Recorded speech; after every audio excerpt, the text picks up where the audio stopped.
sometimes like in life, we just go about just living the routine and we wait until shit happens to take action. Yeah. I studied really hard for so many hours and then I saw the account like growing by so much. How long did that take? In the first year, my account grew by 31%. 31% in 1 year, guys. 30%. Get on with this game.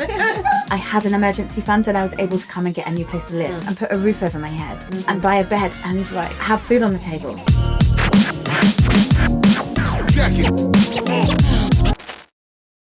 Welcome back to the Stronger with Scarlett podcast on episode 8. And remember, you can check us out here on YouTube or on Spotify. If you haven't already, please subscribe to the channel. It really helps me out and it helps spread all of these really amazing and really beneficial conversations to people that need to hear them. So today I am joined by a lovely guest, Malu. Malu is the founder of the This Mama Invests program.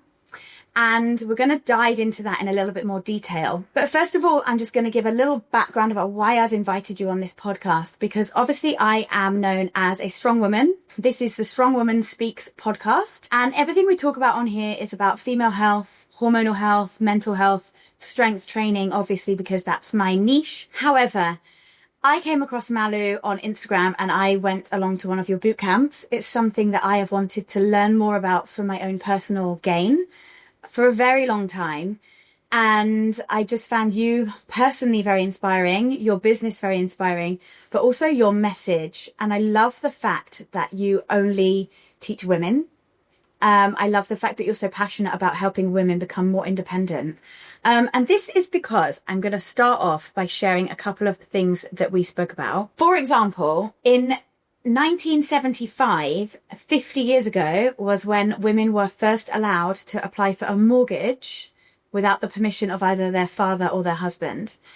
And I just think that fact is completely mind-blowing, because 50 years ago really doesn't seem that long ago.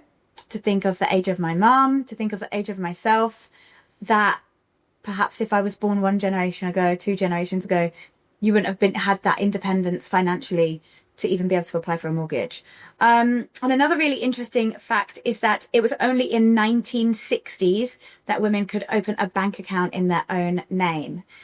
And so I think what we're going to learn a lot from Malu today is that women are behind in their financial literature, their financial health, and their financial independence.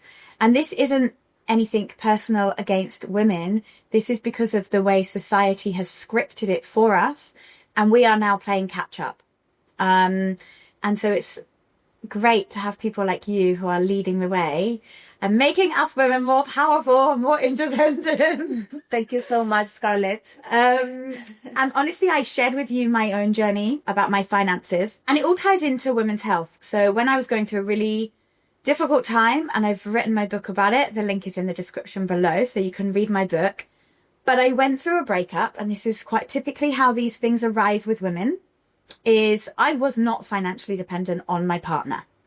We were not married, and I did work. And thank God that I did work and that I wasn't financially dependent on him, because I wouldn't have had the freedom or the choice to be able to have left the situation that was causing, without the details, a lot of stress and anxiety and problems. I had savings and I have my job and things like this. However, I am an expat living away from home, and therefore we don't have a state pension here. I did come here to work as a teacher. With the teaching, you get the gratuity and you get a lot of financial support, but still no pension. When I left teaching and I became a freelance, self-employed, independent entrepreneur, I realized actually how important investing in my future was, and how little I knew about how to go about it and how to get there. And that is why I'm amazed and so grateful to have met you, because you're helping me figure this out and learn about it and invest in myself and invest in my own future, which also impacts investing in my business now. And making those choices now. However, what I'm trying to say is that while I was going through this very stressful time of a breakup, I was maintaining my training and I was maintaining my nutrition, and I was going to therapy for my mental health. And I was doing all these things that you think make you healthy. what was the one thing that was just stressing me out for like 18 to 24 months was money. And so I looked healthy. I won a world championship competition. I broke world records. I show on Instagram all this great food that I eat all the time. But inside, I had this constant anxiety and stress about money. And it wasn't until I came to the boot camp and realized actually how easy it was. It's not easy, but anything is difficult when you don't know how. And so I wanted to share this with the audience, and I want you to share some helpful hints and tips so that people can learn and so that they know who you are and they can come to your boot camp. Because I just think you are doing amazing things and helping women grow, not only through strength, but through stability and independence.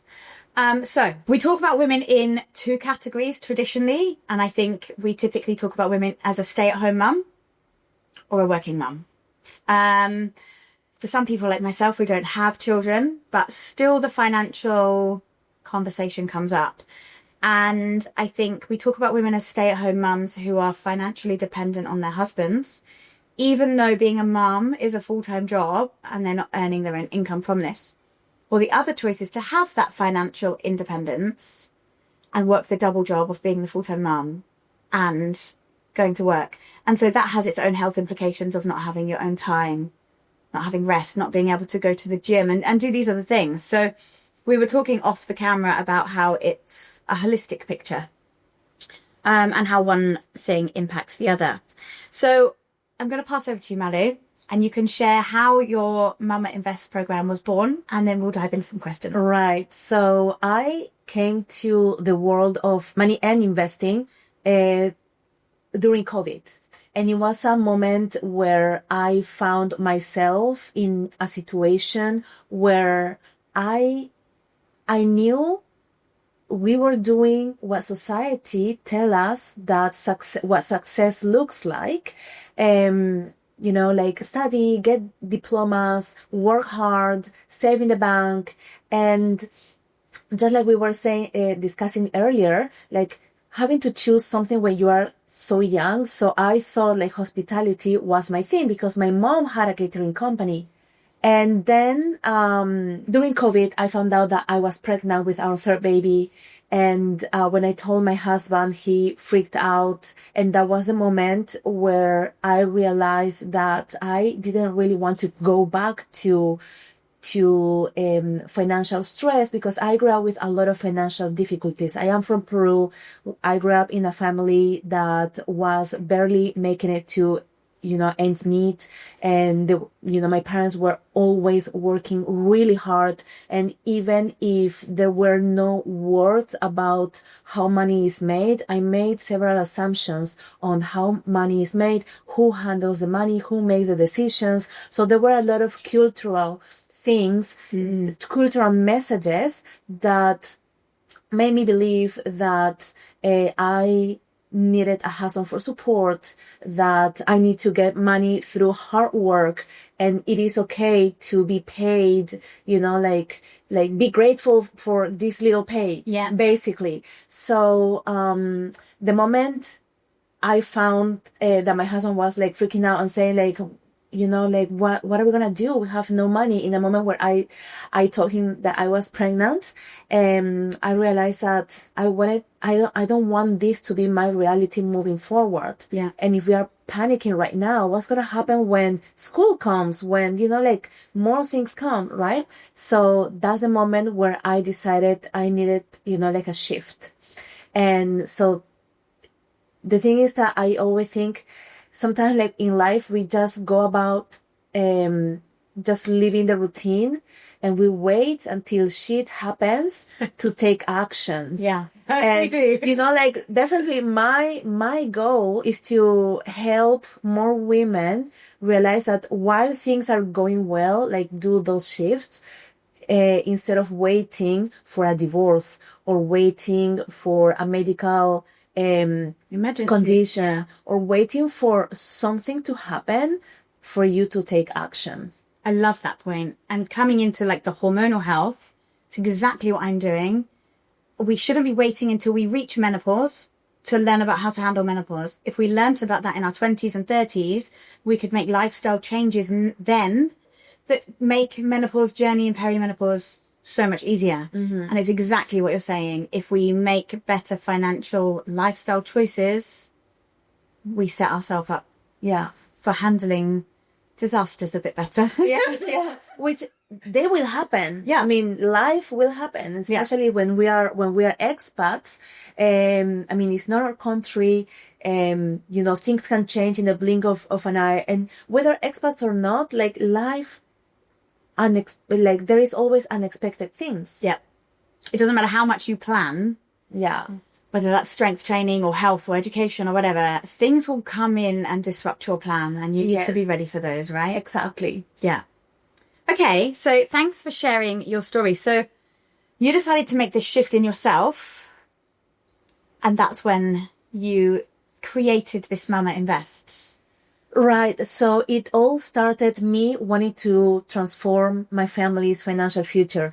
You know, I read the book, Rich Dad, Poor Dad from Robert Kiyosaki. And that was a book like really opened my eyes to the idea that money should be working for you, that you are not the one that should be working for money. And I thought that idea was revolutionary because I grew up believing that you need to overwork yourself. You need to, you know, like hard effort and work extra hours. And I thought that was okay.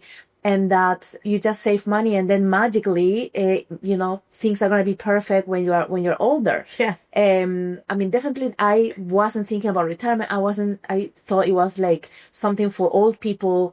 I'm too young to think about that. Yeah. So too young to think about retirement, too young to think about menopause. Yeah. Too young to think about perimenopause or postnatal or your body or your bone density and your strength. We invest in money as much as we should invest in our physical being. Right. And again, hence how this is a full circle of physical health and financial health. Yeah, exactly. So I started unlearning all these bad habits, bad mentality when it comes to money. I started transforming, investing consistently, change the habits that we had. And you know what is one thing that was absolutely crazy bananas for me to understand is that for so many years, I just assumed that my husband, and this is not against my husband, but it is, I think like, an assumption that many women do is that men, they are more capable to make the decisions, important decisions. So I just assume that, you know, like he's saving, he's handling it all. Yeah, he's handling the whole thing. And I was just trusting that he's making the best decisions. And when I started studying and, you know, really understanding how money works, how growth happens, I realized that we were making so many mistakes. And then for me, it was like a big realization that, which is very obvious, it sounds silly, but nobody is born knowing how to be good with money. And we're not educated about this at school. So how do we know? Yes, but it's for both men and women. I mean, we assume that men, they just know better, but they may pretend they do, but at the end, when we learn exactly how it works, they don't. Yeah. So, so they carry that weight and that burden almost. Yes. That creates mental stress within the family, that they think they have to have all of this together. Yeah. And actually, it's a really, really amazing, like revolutionary point you've just made, that they weren't taught either. Although maybe through society, they didn't have these barriers that women had that I pointed out at the start of the episode. But equally, they have not had the education. Yeah. So, yeah. So, I mean, definitely, and statistically, men are going to have more chances of knowing more because there is much more conversations when it comes to money. Boys, they receive more money conversations than women. And if you look at the literature in magazines, articles that talk about magazines for men, magazines for women, you will see more money discussions in magazines for men than in women. Mm-hmm. So there is just a little bit more of knowledge, but not all of them know not all of them consume that type of content. Exactly. But I think it's just like the two ways, because there is a lot of pressure for men to feel like they need to get everything, that they need to know that. Yeah. And there is also an assumption from women that they know better just because they're men.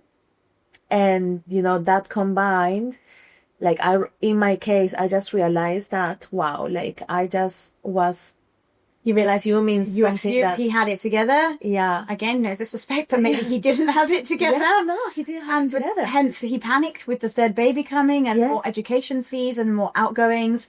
And so suddenly it was, oh my God, we need to do this. Yeah. So with all that in mind, why did you create what you've created for women only? I created for women. I created resources and started sharing content for women specifically because women historically have been lacking this type of information. Just like as you mentioned earlier, it is so true that for most of modern history, women didn't have an active participation in the financial system, which was built by men for men.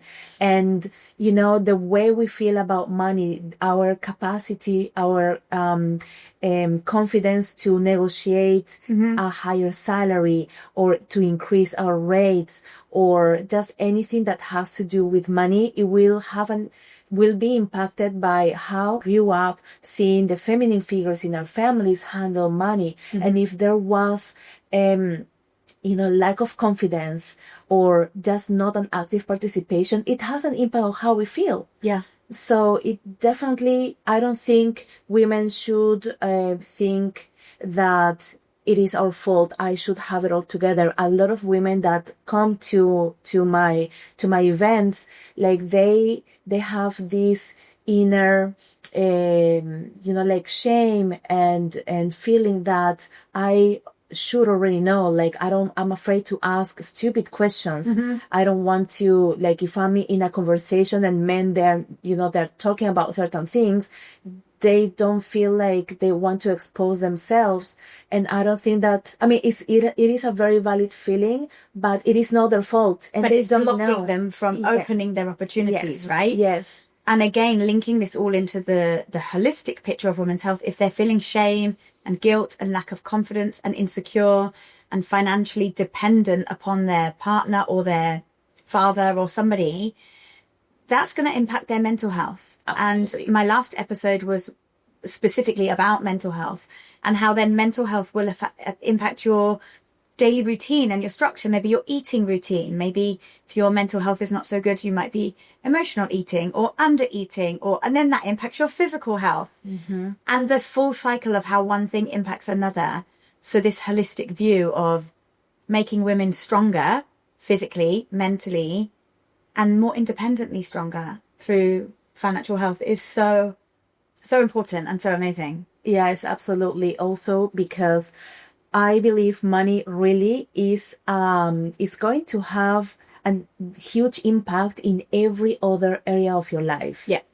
Like I know like a lot of people that will not seek the medical attention they need or the personalized training, perhaps strength coaching. Yes, because when the basic needs aren't met, then you can't really grow in other areas. If a relationship, for example, is bad, like, okay, you could go to a relationships coach or seek resources, Therapy. but a lot of them are expensive. Yeah. Like my son is right now, he's 9 years old and he's having like some hard time at school. And so we were asked to go and take a test that cost a few thousands of reals, which is similar to dirhams. Yeah. We hire a therapist that also, it comes with a cost.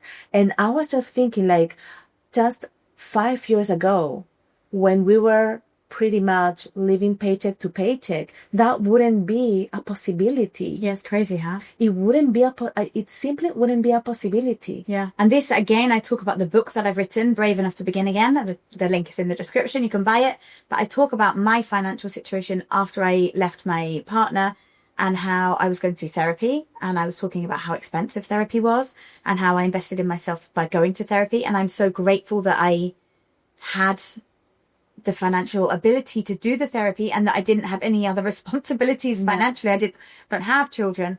But speaking of which, I was looking at getting my eggs frozen so that maybe I could have children after going through the breakup. You don't know how long it will be before you meet the next person who you want to have children with. And I am getting older. I'm not that old yet, but I'm passing the fertile stage.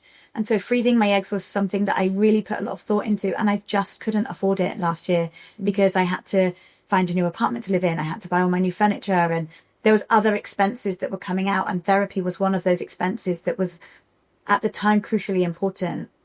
And coming back to what you said at the beginning about, you don't want to wait until the disaster happens before you start making action to fix the financial support. But you're right, the medical insurance, the therapy, the tests for the children, it impacts everything, right? Absolutely. It's at the root cause of a lot of our problems. Yes.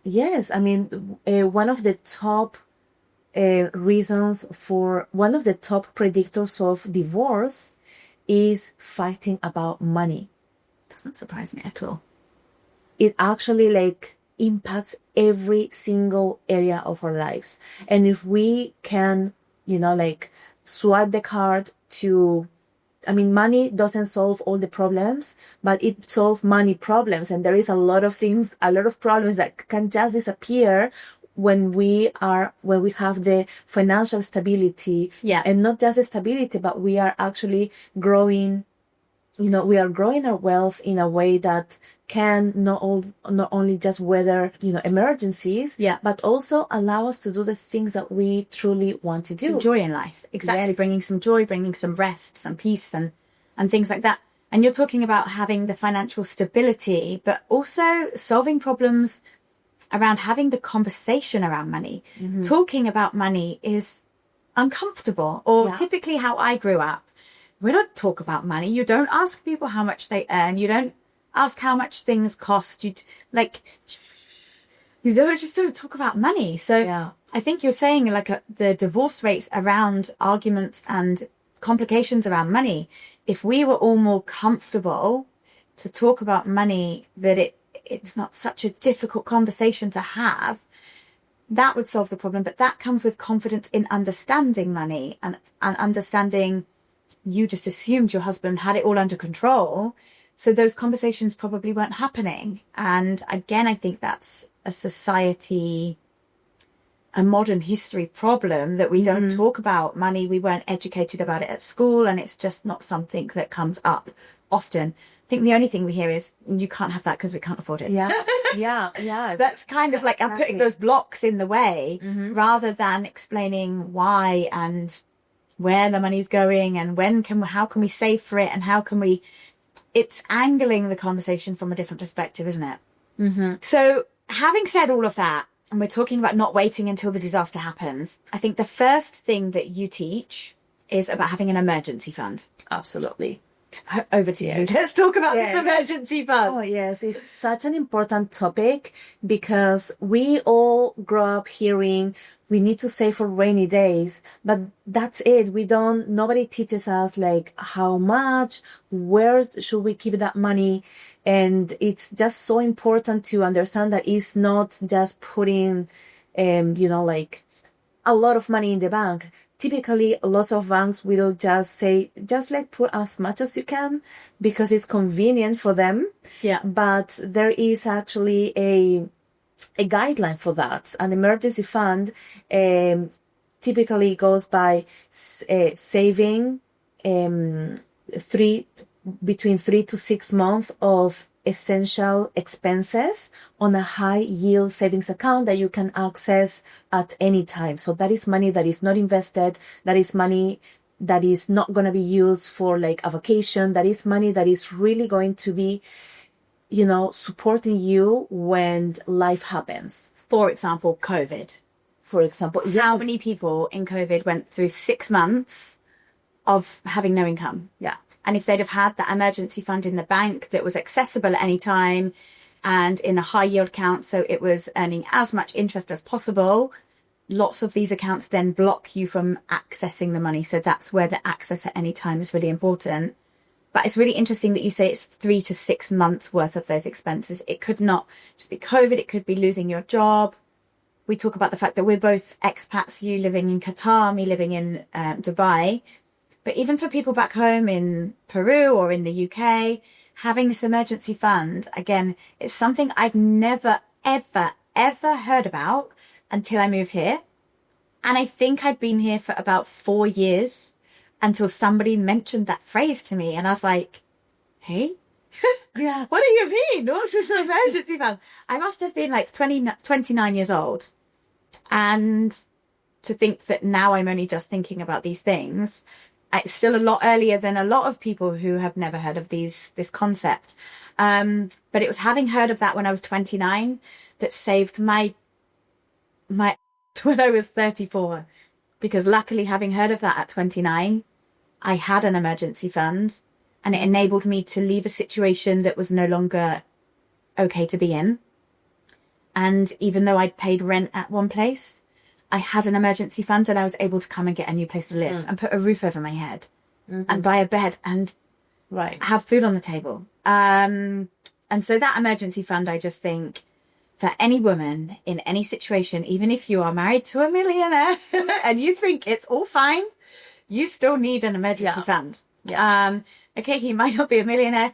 If you are married and you rely on your husband's income and you're a stay-at-home mom or whatever your situation is, there's no judgment anywhere, but you must have your emergency fund, right? Yeah, absolutely. Whether you're in your 20s or your 60s or anywhere else in between. Yes, because it really, as you say, like, it allows you to have options. Yes. And remove ourselves from situations that aren't serving us. Yes, exactly.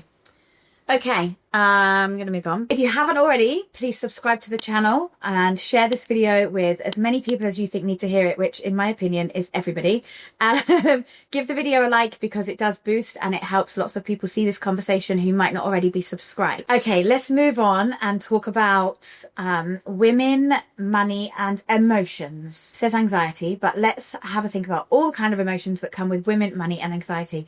And what is the emotions that come when women are facing investing, like different emotions to perhaps what men might have. I'm just going to throw all this out at you and then let you answer.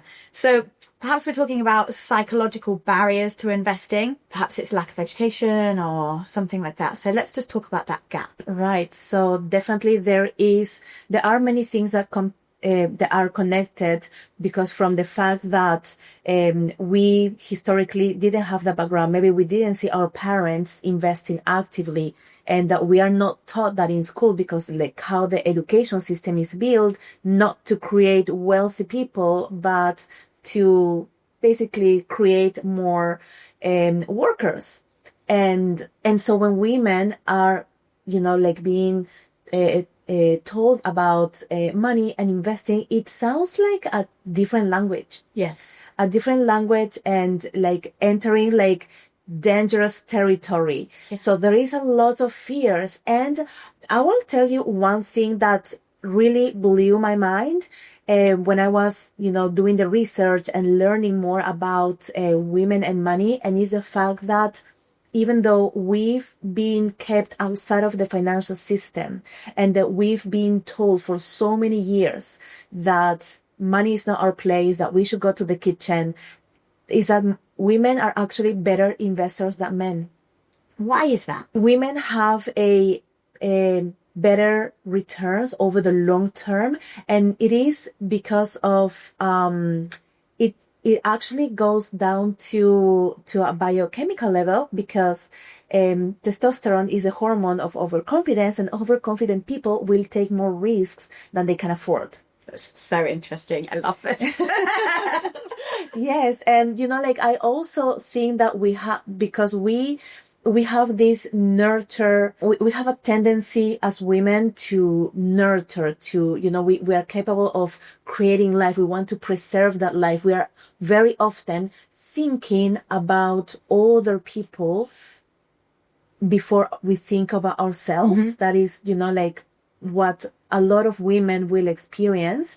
And so when we are investing, we are going to really think long term. We're going to do our due diligence because we are not there just gambling. We are building a strong financial future. We are like thinking really into, okay, this is for my family. So maybe we approach with more caution of the risk. Yes, I would say definitely like we educate ourselves and we do our due diligence just to take the appropriate level of risk.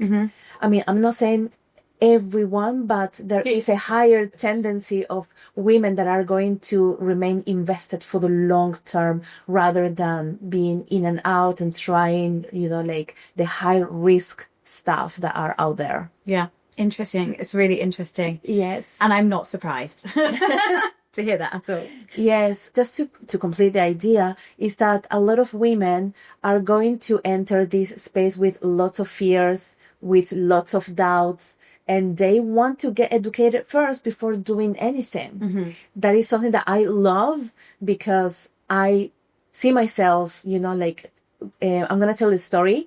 When I was reading this book, Rich Dad, Poor Dad, I understood that we need to start investing and that there were like two main things that we could think about. One is real estate and the other one is the stock market. So I told my husband, we had invested in an apartment before. He did. I just signed papers. Yeah. And so I told my husband, why don't you focus on that? Maybe we can somehow see how we can get another one. And I'm going to invest in the stock market. And we did two different things. My husband looked for help from parents and tried to figure everything out by himself. And I went for a coach. It was really scary. I was working, so I was earning my own money. I didn't have to ask anyone for permission for the things that I'm spending. So the moment I started looking, okay, how can I learn how to do that from an expert? Yeah. And I studied really hard for so many hours, and then I saw the account like growing by so much. How long did that take? In the first year, my account grew by 31%. That's amazing. From the first year. 31% in 1 year, guys. 30%. Get on board with this game. Why are you waiting? Yes, and our real estate has been tanking. We made so many mistakes, but because there is a difference when you are trying to figure out everything by yourself, when you ask for support to people who are not experts, you will end up in the middle of nowhere, basically. Yeah. So interesting. Yeah. Well done you. That's amazing. And likewise, it's the same message about coaching for strength coaching and financial coaching. You're talking about you needed to be disciplined. You had to unlearn a lot of things that you thought you knew about money. And then you had to relearn with a coach. And then you've had to be disciplined and consistent with your monthly investments. Coaching, strength coaching. Mm-hmm. So first of all, people come to me and they say whatever their goal is, typically that they want to lose weight. More and more so now, women are talking about wanting to get stronger and understanding how this impacts their bones and their future longevity of their independence. And then they come to me, but the first step, it's not instant results. We have to unlearn all of these society expectations about being in the gym, women getting bulky when they lift weights, that carbs are bad, and all this nonsense we have to unlearn first. And then we learn through consistency and through discipline. It's exactly the same principle. Mm-hmm. And again, if you go to the gym, you don't know what you're doing, and you're just asking that man on that machine for some help on that one, and that guy on that machine for that help, and the girl over there for help on that machine, you're going to end up in a mess. If you get yourself a coach and follow a structured program and work hard consistently, you will get results. It's exactly the same principle. Yeah. And I love how what we both do here is just aligning like this. I think it's brilliant. Okay, let's talk about, I've got a question here about the gender gap. So we hear about the gender pay gap, as in men getting a higher salary than women. And although I do think that is closing, I don't know the research or the facts on this, but I do feel that over my adulthood, it's been closing. There's also a pension gap, an investment gap, and a financial literacy gap. We've kind of touched on the financial literacy gap with you mentioning how the content that they consume through magazines and things like that is different. But what about the pension and investment gap? Yeah, definitely there is still a huge gap. 70% of the wealth of women are in cash. Most women are not investing, and because all these elements are having an impact on each other. If there is a gender pay gap, that reduces your possibility to invest, and the lower you invest, the lower you can grow your pension. And the thing is that women will live longer than men. So for our lifetime, we need more money. Just how women. So true. On the lifetime, we need more money. Yeah. But we have a lot of barriers, systemic barriers, the education barriers, revenue barriers. And that makes that us who need it the most, we actually need to have a lot more difficulties to reach financial security when we are older. So interesting. I hadn't thought about it in that sense, that because of the pay gap being less, you have less left over at the month to invest, which means your pension is less, and yet we're outliving the men, and therefore the whole maths is not mathsy. Yes. Yeah, it's about women live on average like 7 years longer than men. That is crazy. Okay, so one thing that since I came on your bootcamp, and I've been telling everybody about it because I just thought it was amazing, I've been telling all my friends and all my clients, I'm like, you have to go and do this, you should start. And they're like, I can't start yet because of whatever. I'm making up these reasons, but maybe because it's Christmas and I have outgoings for Christmas, or because it's the new academic term and I've got to pay for the school fees and this fees and that fees. What is your advice to women about when they should start this?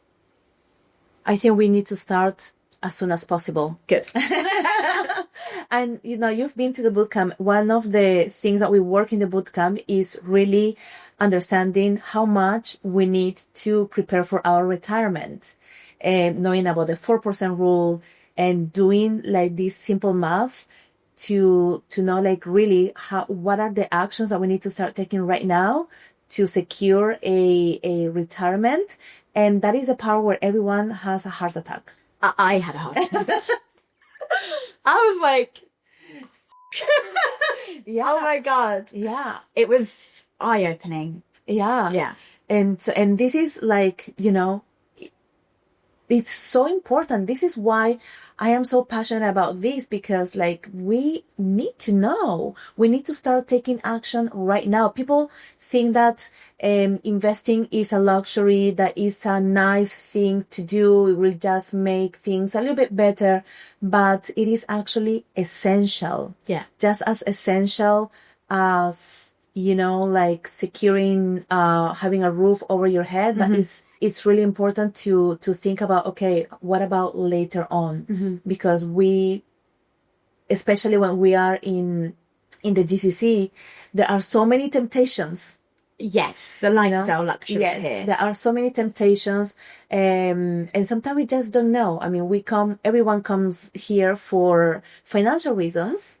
Everyone wants to see the opportunity of, like high opportunities for higher paid jobs, no income tax so far. Future. Yes. But then because of financial habits that are not, there's lack of awareness on what to do with your money, then it translates into not preparing for your future. Yeah. And when we come to realize that there is no state pension for us, that, like your time here can end at any time. Yes. It is actually quite scary, because then we go back to a system where we need to pay taxes. And when we realize that, okay, I will need to keep working for so many years, unless we change it now. And so many people come out to the GCC and the Middle East and earn more money, don't pay tax, so their disposable income, their take home is bigger than what it used to be. And as you're saying about the lifestyle, the temptations, the traveling, the spending, the brunches, the glitz and glamour that we all see, is so tempting. But I've heard of so many people that actually end up leaving the Middle East when their time is up for whatever reason, with less money than what they had when they came here, because they just lose control of their spending and they don't take into account the emergency fund. They don't take into account the investment. They don't take into account the fact that this could be over tomorrow. And what do you have and what you're going back home to? And I think that's a really important message. And when you showed me at the boot camp, or showed the whole group of us at the boot camp, we had to do the calculation of what money we would need for retirement and how do we get to that number? I was like, oh my God, shit, how do I do this? Mm-hmm. Like, this feels impossible. Mm-hmm. And then when you talk about these things, you think, yeah, but I don't have enough disposable income right now to save enough to get you to that money. But even if all you have is 100 dirhams, put 100 dirhams in the account and start the investing process. And then next month, maybe you have 150, and next month, maybe you have 200. Right. But you can't wait until you've got more money to invest, because you're never going to start the process, right? Yeah. I think that was the biggest shock factor to me. Yeah, absolutely. When I did that exercise for the very first time, I also was like so scared and thinking that it's gonna take me forever. But something also happened, and is the fact that, okay, I knew that I can invest, and, my rate of return is actually quite high compared to what the bank will typically give you, or any other wealth management companies typically give you, because, when you manage by yourself, you know exactly what you can choose the investment, you have full control and more possibilities to actually grow it. But it also made me think that I need to increase my income. Yes. So I have been since many years with the thought, okay, now my next problem is, how can I increase my income? Like, I have a job, I have some disposable income that I'm investing, but just to reach to my ultimate goal, there's no other way but to put more fuel to the fire. Yeah. But if I never did that exercise, if I was just like, following the random advice that we find online of just invest any amount is better than nothing, or invest like 20% of your salary, which, is basically like a cookie cutter solution, which is never enough. It's not it should be, more personalized. Just your life. Yeah. Yes. And then I wouldn't have thought about that. I would have thought that, okay, that's enough. And it is not. Because that's all I've got, so therefore it's enough. But actually, there are ways to increase your monthly income so that you can invest more. Yes. I mean, when I think, like, for everyone who realizes that, okay, now I've got, my money is working, but there is a limitation because, it grows in relations also to how much we can invest. But if we put focus on that, maybe for some people will be learning AI tools to increase their value in the marketplace. Mm-hmm. Maybe they're going to think about creating new offers if they are entrepreneurs, or maybe they're going to redo their LinkedIn and their CV and start applying for all those jobs instead of just being the comfortable place in the same position for like 9 years. But I think like it's going to open the thought of, okay, what can I do right now to actively seek to increase my income? Yeah. Which you also offer support and coaching and sessions on how to do this, which is really interesting. So I think we need to wrap up the conversation. And I think the way we're going to do that is I'm going to just give you the stage to talk about what you offer, how people can work with you, and how you can support women in any phase of their life, whether they're in their teens, 20s, 30s, 60s or 70s, who you work with, how they can work with you, and how you can help them. Right. So I teach women how to start investing, and I have different resources. One of the events that have been happening here in Dubai, like almost on a monthly basis, but also happens online, is the Ready, Set, Invest Bootcamp, where it's like an initiation of understanding how investing works. How can I plan for my financial future, and what are the steps to make my first investment? And lots of women decide to actually make their first investment during, during On the boot camp. during the boot camp or after the boot camp for some of them. So it's just like, it's a purely educational session just to break the barrier to so for people to understand how investing really works, to break some myths, and to really, for them to understand how it is important to start right now as soon as possible. So you do that here in Dubai, you do them in Qatar? I do it in Qatar as well. For online, worldwide? And online. So yes. Anybody can come? Anybody can join from anywhere. And then I have other advanced programs for those who want to take a step further, who wants to accelerate and learn not just how to invest on ETF, on funds, which is what we cover in the bootcamp, but also how to analyze individual stocks, how to know how to start investing and build a portfolio that is going to be suitable to your risk tolerance, personal financial goals, and values. And this is just so amazing because, like you briefly mentioned earlier, you could go and hire a company and give them your money and ask them to invest it for you, which I know many people who do that. But then you're not in control, you're not understanding. And if the company breaks down, disappears, goes bust, whatever might happen, you haven't learned anything to be able to continue this yourself. And this is what I talk about with nutrition. I think going and jumping on a meal plan where the company deliver the food for you. Okay, it's convenient for now, but as soon as you stop the meal plan, you can't continue eating well because you haven't learnt anything. You haven't built the foundations. Whereas coming on your course, I could have given my money to somebody else and told them to invest it. But coming on your course, you've educated me in how to analyze the stocks, even like what websites to go on, what the terminology and the words mean. Words that I've heard in the past through friends and my ex-partner. I used to say all this jargon. And like, I kind of knew that it was something about money and investing, but I didn't really know what it meant.